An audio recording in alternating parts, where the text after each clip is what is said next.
President Donald Trump said the US will charge South Korean imports a 15% tariff rate Wednesday. For now, the deal eases tension between Washington and a top 10 trading partner and key ally in Asia. It's among key trade announcements made before Trump's self-imposed August 1st deadline, when higher tariffs on US imports are set to kick in for many countries. On social media, Trump said South Korea has agreed to invest $350 billion in projects chosen by himself, and also buy $100 billion of liquefied natural gas and other energy products from the US. Both have been major priorities for Trump in other trade deals. He added South Korea would accept American products, such as cars, trucks, and agriculture, and impose no import duties on them.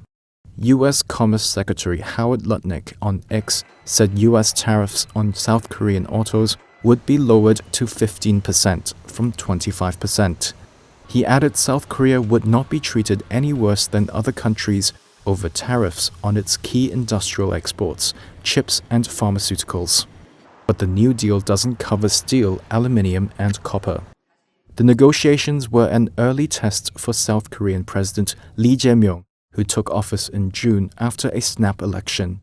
Lee said on social media Thursday the country had crossed a big hurdle.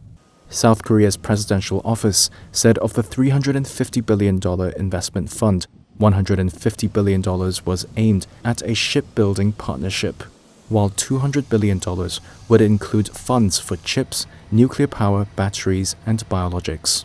South Korean presidential advisor Kim Yong-bom said they would safeguard the country's rice and beef markets. It is true that there were strong demands from the United States to further open our agricultural and livestock markets during negotiations. However, we agreed not to further open South Korea's rice and beef markets given the food security and sensitivity of the agricultural sector.